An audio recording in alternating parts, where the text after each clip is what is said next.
이번에는 형궁2에 이어서 이 비호복합 긴급 지원을 요청해 왔는데 이게 어떻게 된 겁니까? 근데 문제는 군에서 지금 보유하고 있는 거를 그거라도 빼달라고 하는 요청 그 내용들이 나오니까 빨리 생산돼서 지금 전달해 줄 수 있는 물건이 없다 보니까 아유 뭐 상황이 다 끝난 다음에 이제 받으면 뭔가 좀 자기들도 이게 효과를 못 보는 거죠.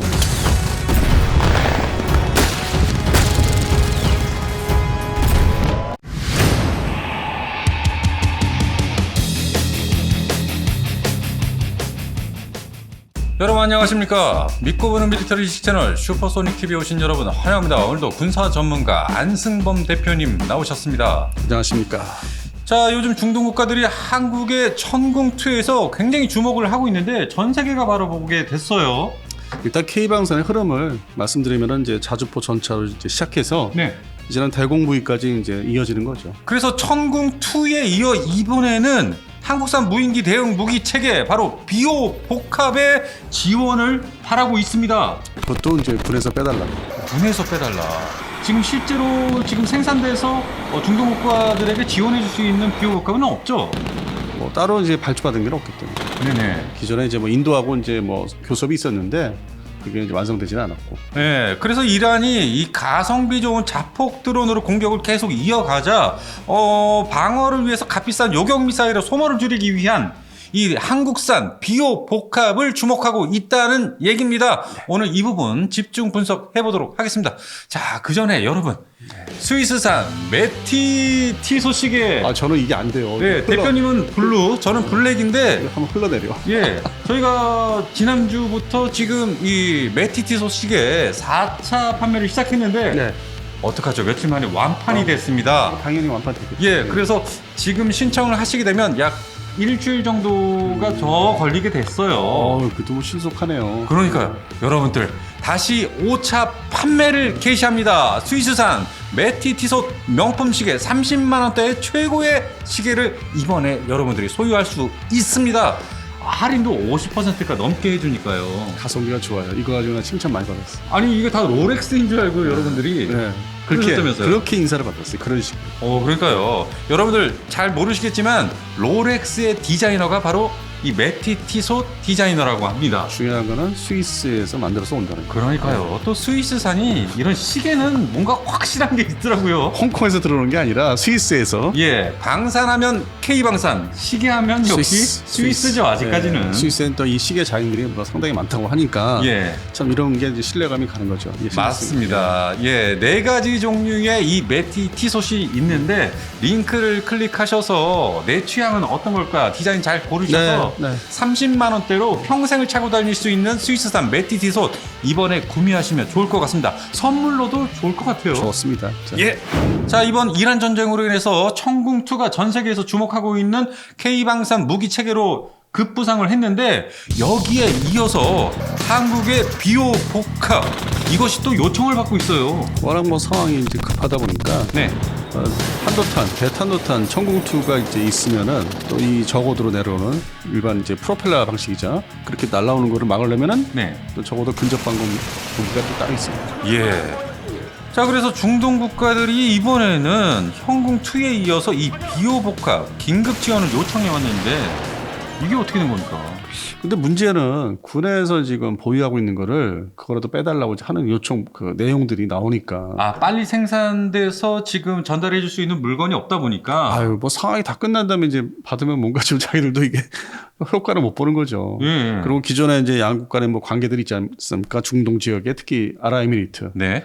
그런 나라도 관계가 있기 때문에 우리 또 석유가 또 원활하게 공급을 받아야 되고 그런 조건을 이제 붙다 보니까 상당히 고민을 이제 하게 되는 상황이죠 지금 현재. 그러니까요. 이 비호복합은 예전에는 주목받지 못했습니다. 사우디 가서 테스트를 했는데 그때 망신당했다는 얘기가 있는데 또 미국 가서 테스트를 해봤는데 네. 기관폴에서 1km까지 접근한 그 드론을 이제 격추했다. 1km 아주 근접. 1km요? 상당히 이제 뭐 막바지에 격추를 한 거죠. 그래요. 그래서 뭐 그 예상한 대로 사실 저는 이제 개인적으로 이 비호복합 그렇게 뭐 게파르트 같이 이제 뭐 그런 시스템을 흉내내서 이제 어떤 컨셉을 잡아서 했는데 네.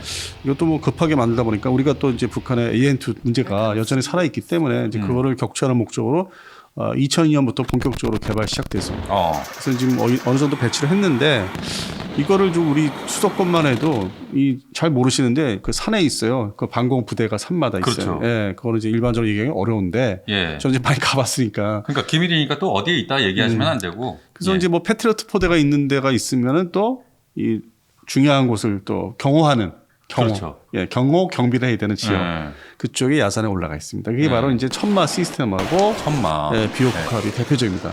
그 전에는 이제 오리콘 포대도 이제 있었는데 그거는 이제 노후화돼서 이제 이 비호북합 아니면 차륜형 대공포가 있지 않습니까? 30mm. 그렇죠.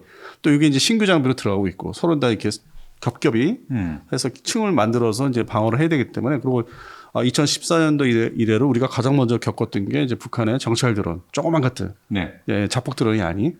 그래서 우리가 먼저 경험을 했죠. 러우 전쟁보다 먼저 사실 그 위험성과 상당히 당하게 만든. 네. 그래서 그날 이후로 이제 이게 비호복합밖에 없다. 당장 그 당시에 10여 년 전에. 네.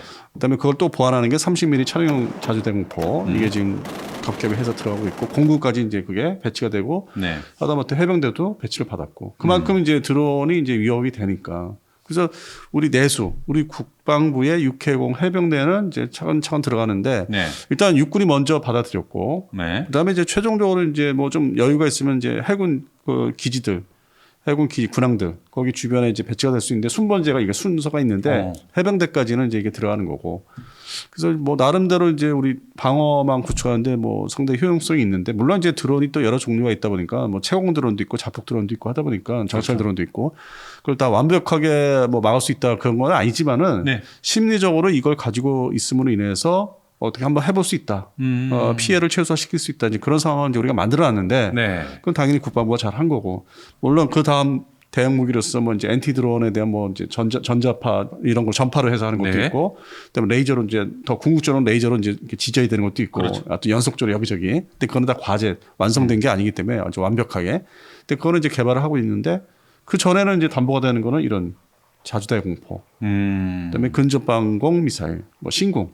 예, 같이 그게 차체에 이제 탑재가 돼가지고 기밀하게 움직일 수 있고 동시에 통합돼서 사격할 수 있는. 그러니까 비호복합이 이 포와 미사일을 동시에 운용을 할 수가 있는데 일단은 30mm 기관포 두 문을 양쪽에 달고 있어요. 그래서 발사 속도가 분당 약 600발 이상. 그러니까 양쪽이니까 분당 1200발 이상을 발사를 할 수가 있습니다. 이렇기 때문에 이 드론을 잡을 수 있다. 이렇게 판단을 하는 거죠. 당연히 이제 근접 방공 무기니까 네. 이게 갖다 놓으면은 뭔가 격추라도 할 것이다. 그런 이제 엄밀한 테스트 그동안에 사우디나 미국에서 했던 그거를 이제 일단 배제를 하고 예. 근데 심리적인 효과도 있기 때문에 그러니까 뭐 대량으로 이제 뭐 빼달라고 하는 것 같지는 않고 어떤 그 주요 요소에 배치를 하기 위해서 그러면 우리가 이제 거기에 응하면은 전국에 있는 주요 방공부대에서 뭐 한 문 두 문씩 빼내야 돼요. 옛날에 그렇군요. 예, 자주포 이렇게 네. 빼서 폴란드 주듯이. 그러면 그걸 메꾸는 거는 이제 우리가 또 좀 이렇게 그나마 이거 뭐 빼줘도 문제 없어 할 수 있는 게 앞서 말씀드린 대로 30mm 차량용 대공포가 이제 생산 막 돼서 들어오고 있기 때문에. 근데 30mm 차량용 대공포는 해외에서 뭐 아직 입질하는 거는 그렇게 많지는 않고 그 전 단계 이제 홍보가 된 거는 비호복합. 여기 홍보돼 있으니까 이제 그걸 먼저 찾는 이제 그런 순서가 있는 거죠. 우리는 네. 이걸 보완을 한다면은 그 빠진 거를 그 포대에서 빠진 것들을 30mm로 좀 대체를 해서 넣으면은 뭐 어느 정도 커버는 되는데 그래도 아니 K방사는 맨날 우리 군에 있는 걸 이렇게 빼주다 보니까 공군에 무슨 저기 전투기 비슷한 그 TA-50 블록 2 네. 전술인문기 개량용 그거까지 빼줘서 결국 그게 가니까 폴란드 가니까 F-50은 이제 싹 이름이 바뀌고 물론 이제 그게 그건데 거의 비슷한 차이가 크지가 않는데 개필러로 네, 개필러로 12대. 뭐 K2 전차도 그랬고 K9 자주포도 그러지 않았습니까? 그래서 이거를 이제 왜 이렇게 현상이 왜 네. 이런 현상이라면은 실제 K방산의 어떤 시작 본격적인 해외 수출 이거는 이제 러우 전쟁 그때부터요 22년도부터. 맞아요. 그러니까 지금 초기 단계 1단계고 항상 방송에서 말씀드린 대로 그 다음 단계 먹거리를 잘 준비해서 넘어가는 2단계가 있을 거고 3단계가 있고 3단계는 뭐 2030년대 중반 돼야 되는데 네. 그 전에 2030년도 전후로 있고 그래서 1단계다 보니까 이렇게 우리가 잘 만들어서 20년 전에 잘 만들어서 배치하는 게 이렇게 요청을 받으니까 상황에 따라서 지역에 따라서 전쟁의 종류에 따라서 빼질 수밖에 없는 또 다른 예를 들면은 지금 태국과 캄보디아 교전도 그렇잖아요. 그렇죠. 예. 근데 그거는 이제 워낙 뭐 태국 공군이 상대적으로 캄보디아 군에 비교해서 전투기를 많이 보유하고 있으니까 우리 뭐 TA-50이라든지 FA-50 얘기는 없었는데 추가로 빨리 달라는 얘기는 없었는데 이제 그런 측면에서는 이게 전 세계적인 현상이 이제 전쟁이 계속 이어지니까 전쟁 네. 아니면 교전 네. 뭐 공중전 이어지니까 그렇죠. K방산이 각광을 받긴 받는구나. 자, 그러면은 1단계는 뭐 우리 군에 있는 걸 빼주든 뭐 생산해서 주든 빨리 생산해 주든 조립해서 주든 간에 자, 그러면 향후의 전쟁은 또 이렇게 예측 못하는 게 많이 일어날 테니까 2단계 K방산의 판매를 가능성 있는 무기들을 지금부터 좀 준비를 잘 이렇게 목록을 잘 체크해보고 개발하고 대부분 개발하고 있는 거잖아요. 뭐 2030년에서 2030년 막 나온다는 게 빨리 나온다는 게 네. 뭐 KF-11 플랫폼을 중심으로 이제 뭐 여러 가지 종류의 미사일들, 그다음에 지상 발사, 뭐 수중 발사, 해상 발사 이게 아마 또 그때 가서는 또 더 많이 찾을 거예요.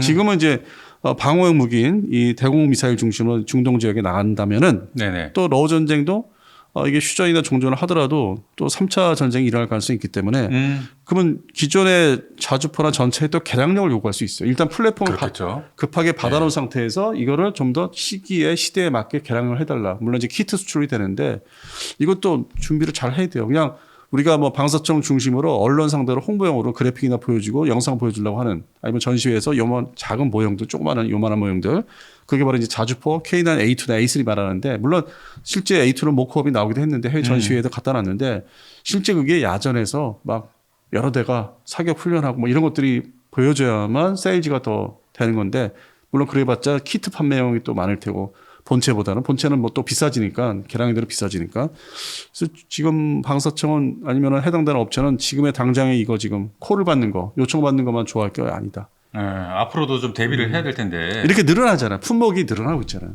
그러니까요. 천궁2가 나가기 시작하니까 이제는 비호복합까지. 일단 이 비호복합이 지대공 미사일 한국이 신궁을 달 수 있어요. 이게 적외선 유도 방식인데 사거리가 약 7km, 장착수는 한 4발까지 가능하죠. 양쪽에 2발씩 포대 이렇게 해서. 예. 그래서 가까운 표적 같은 경우에는 이 30mm 기관포로 그냥 그러니까 예. 이 신공 미사일 포대에서 발사된 걸 이제 뚫고 들어오면은 그러니까 맞히지 못하고 들어오면은 30mm 대공포가 이제 책임을 져야 되죠. 맞습니다.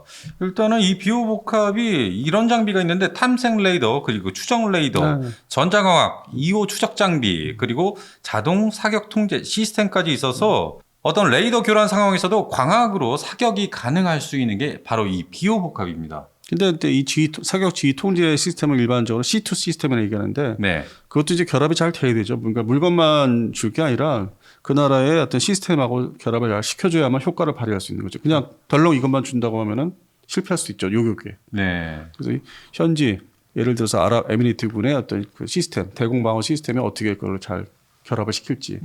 그것도 생각을 하면서 진출해야지 그냥 무턱대고 급하다고 물건만 주면은 잘 못 맞힐 수도 있죠. 예, 그것도 한편으로 좀 염두에 둬야 되지 않을까. 예, 그럼 비호복합을 지금 군에서 얼마나 빼서 줄 수 있는 겁니까? 앞서 말씀드린 대로 자주포 방식이죠. 뭐 각 부대에서 2개, 뭐 예를 들어서 2문씩 뭐 이렇게 네네. 뭐 그 이상은 빼기는 어려울 것 같은데요. 제가 알고 있는 기존에 비호복합으로 오기 전에 생산된 원래 플랫폼인 비호. 네. 비호가 한 140여 문인가 생산된 걸로 제가 얼핏 기억을 하는 게. 140여 예, 문? 뭐 틀릴 수도 있는데 네네. 얼핏 제 기억으로 이제 살려보면은 데이터 봤던 게 140여 문 그거를 다시 이제 창정비할 때 들어올 때 이제 결합을 시키고 또 네. 손을 보는 거기 때문에 일종의 업그레이드 식으로. 그래서 그렇게 해서 다시 이제 배치를 한 거죠. 네. 근데 그거는 어느 정도 사업이 좀 진행이 되어 왔기 때문에 전방 뭐 백령도 그다음에 이제 수도권 방어망 예, 수도권 야산마다 이 배치가 되어 있죠. 주로 이제 저기 있죠. 청와대 중심으로. 예, 예. 네, 그래서 배치가 되어 있는 걸 가서 본 적도 있는데 그런 것 중에서 이제 표시가 안 나게 이제 그 편제에 맞게 한 문씩 뭐 2문씩 빼서 모아야 될까요? 아, 빼서 준다. 그러니까 아, 근데 이게 쓰고 있는 것을 빼서 준다는 게 이게 맞는 걸까요? 그러면 이제 30mm 차량용 대공포 바퀴시계 네. 그게 이제 계속 납품이 되고 있어서 그걸 이제 앞서 말씀드린 보완이 될 것이다 이제 말씀드렸는데 이것도 당장 현상이잖아요. 당장이죠. 그러면 이제 어떤 그 보완을 또 해야 되냐면은 20mm 발칸포 지금 공군에서 대부분 이제 공군에 많이 넘겨진 게 있는데 네. 또 거기서도 이제 30mm 차량용 대공포 하면 또 편지에서 또 일단 예비 그 무기로서 또 빼놓는 경우가 있고 더 이제 좀 후방이나 아니면 더 먼 곳 예를 들어서 울릉도에 포대를 만들 수 있어요. 20mm 그런 발칸포를 남는 거 가지고 보낼 수 있어요. 거기도 레이더 시스템이 있기 때문에 네네. 제주도에도 그렇게 해서 이제 활용을 하는데 그래도 남을 거예요. 요즘 같아서는 이제 대공 무기가 늘어났기 때문에. 네. 근데 그게 다시 이제 창고에서 끌고 와야 되지. 어. 그러면 공군이 이제 보관하고 있던 게 있으면 육군한테 이제 다시 또 보내주고. 이제 그게 이제 보완책이 될 수도 있죠. 20mm가 옆에서 이제 그 빠진 자리를 메꾸는. 아. 어차피 대공포는 뭐 사거리 차이는 있는데 그렇죠. 지휘 통제 시스템에서 뭐 사격하는 거기 때문에 중앙 지휘 통제 방식으로 뭐 수방사에서 그래서 그런 측면에서 보강을 할 거는 같아요. 그러니까 UAE 같은 경우에는 여러 가지 패트리어트, 사드, 뭐 청궁 이런 요격 미사일로 방공 체계를 이렇게 딱 구축하고 있는데 드론까지도 그 비싼 미사일로 맞춘다는 것이 이게 상당히 손해예요. 그럼 나중에 이란에서 아끼고 있는 지금 이제 많이 사용하고 하지 않는 극초음속 미사일. 그걸 이제 막판에 또 많이 쏠 것 같으니까 네. 그거 대비하려면 이제 대탄도탄 요격 미사일은 따로 이제 아껴놔야 되죠. 그러니까 드론을 향해서 쏘면 너무 낭비죠. 그러니까요. 그래서 이 한국의 비호복합, 이 30mm 기관포로 이란의 샤이드 같은 자폭 드론 이걸 요격하는 것이 가장 유리한 부분인데. 아니 포착만 제대로 하면은 그냥 뭐 걸레들면 그냥 작살나는 아, 거죠. 그러니까요. 네. 포착만 하면 쏘면은 당연히 격파가 되는 거니까. 네네. 그 화력 위력이 돼 있으니까. 야, 청궁2 그 요격 미사일이 8일, 9일. 오늘이 9일인데요. 어제 오늘에 이어서 드디어 이제 UAE로 C-17 수송기 한국으로 보내지 않았습니까? 이걸로 이제 배달이 되네요. 30여 발이 먼저 갔다는 얘기가 있고 그 다음에 이제 두 번째 30여 발이 또 가는. 아, 1차가 있고 또 2차가 있습니다. 그 짧은 시간에 지난주에서 오늘까지 사이에. 아, 30여 기 먼저 1차로 보냈고 또 다시 2차로 30여 기가 또 간다. 네. 그것도 우리 공군에 들어갈 요격 미사일 아닙니까? 알려진 바에 의하면은 네. 공군에 납품할 거 로트라고 하는데 그거를 빼준 거라고. 그러니까 지금 대부분 폴란드도 그랬고, 예, 또 어디죠? 에스토니아도 K9 자주포 그러지 않았습니까? 뭐 중고를 또 잘 닦아줘. 중고를 또 넘겨줬고, 이번엔 또 UAE로 청궁2와 함께 이제는 비호복합까지도 한국군이 쓰는 걸 먼저 좀 땡겨줘라. 근데 이제 자주포 말씀하셨는데 그 편제가 이제 이게 뭐 우리 육군에서 아니면 전반적인 우리 국방부에서 무기 체계를 단계적으로 80년대, 90년대 오면서 두 종류, 한 종류가 아닌 두 종류 이렇게 온 게 잘한 게 이제 와서는 지금 보니까 예. K9 자주포 에스토니아에서 한번 빼줬어요. 그렇죠. 창정비 해가지고. 예. 그럼 해당되는 부대가 뭐 있을 거예요. 한 번씩 빼준 부대가 또 있을 거예요. 그러면 대체적으로 어떤 부대 같은 경우는 그 K55A1이 같이 한 개 대대가 있고 K9A1이 한 개 대대가 있어요. 네. 그럼 이제 이게 서로 이제 상호 보완할 수 있는 거거든요. 이 K55A1도 이제 사거리 좀 제대로 늘린 거기 때문에. 그렇죠. 그리고 이제 천무 시스템이 또 배치가 활용여단에 배치가 되기 때문에 과거에 비교해서 우리가 북한을 상대로 유사시 사용할 수 있는, 그러니까 활용할 수 있는, 사용하고 활용할 수 있는 무기들은 좀 많아졌다. 그리고 구형 1차 K방산 때 뭐 80년대 말까지 생산했던 90년대까지 생산했던 뭐 예를 들어서 뭐 구령, 다연자 로켓포 이런 거는 이제 예비 무기로 다 빠지고 있기 때문에 네. 예비군 무기로 그래서 그런 측면에서는 크게 걱정은 안 되는데 네. 아 K방산이 이렇게 언제까지 이렇게 우리 군에서 납품할 거를 먼저 줘야 되나? 그러니까 이거 문제 없겠습니까? 그냥 업체는 뭐 업체는 좋겠지만은 군 대비태세 강화를 이제 유지를 해야 되는 군 쪽 입장에서는 좀 한편으로 속으로는 좀 쓰리지예요. 자기들이 일단 임무가 있는데 그러니까 이 K방산의 이름하에 국가적인 사명하에 이거를 그냥 일종의 눈물을 머금 거는 아니더라도 네. 이게 속쓰려 이거 제대로 다 갖췄네 이제 갖췄는데 빼달라고 하니까 마치 뭐가 물건 자기 좋은 물건 가지고 있는데 빠지면 기분이 좀 뭔가 상하듯이 네. 그런 심리적인 거는 있을 것 같아요. 그걸 또 보완을 또 해야 되잖아. 뭐가 빠지면 앞서 말씀드린 대로 화력 보강을 또 해야 되니까 채워 넣어야죠. 채워 넣어야 되니까 예, 예. 임시방편이라도 대공포 같은 경우 20mm가 지금 퇴역한 게 발칸포 퇴역한 게 아니고 계속 사용하는 무기 중에 하나이기 때문에 네. 그런 식으로 먼저 그 전 세대 무기라도 좀 갖다 다시 써야 다시. 돼요. 예, 뭐 예를 들어서 음. 그런 이제 상황이 생기는 거죠. 예, 아무튼 지금 중동 이란전을 통해서 이 대한민국의 청궁2가 주목을 받고 있는데 이에 더불어 한국의 비호복합 이것까지도 지원 요청을 받고 있으니까 그만큼 K방산의 위세가 대단해졌다. 이걸 다시 한번 파악할 수 있습니다. 한 말씀 더 드리면은 현재 K방산은 이제 시작입니다.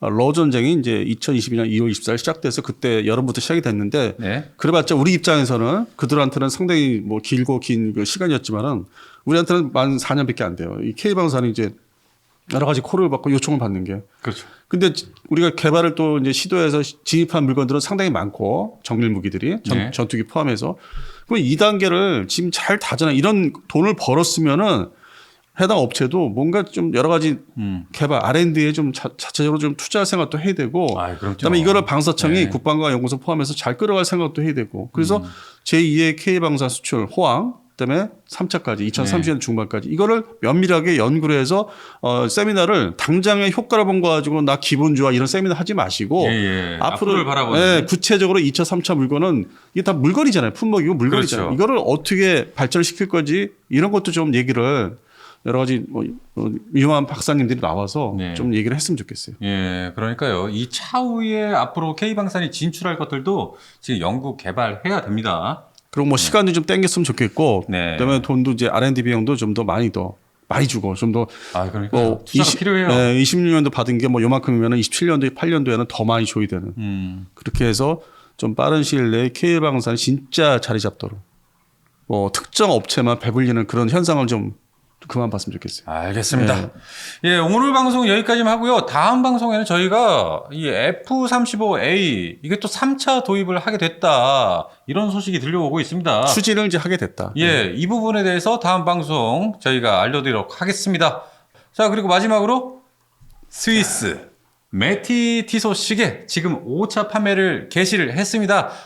판매가 지금 약간 일주일 정도가 더 소요가 되니까요. 스위스에서 직접 와야 되거든요. 예, 지금 다시 주문을 넣은 상태라 여러분들 조금만 기다려 주시고 그와 상관없이 주문하시면 될 것 같습니다. 아주 멋집니다. 네. 평생 차고 다닐 수 있는 시계 메티 티소. 저는 계속 차고 다닙니다. 맞아요. 네. 맞아요. 저도 요즘에 이거 잘 차고 다닙니다. 예전에 차던 시계는 어디다 처박아 놨습니다. 그래요? 안 찹니다. 예. 알겠습니다. 자, 슈퍼소닉 TV 방송 오늘은 여기까지만 하겠습니다. 여러분 감사합니다.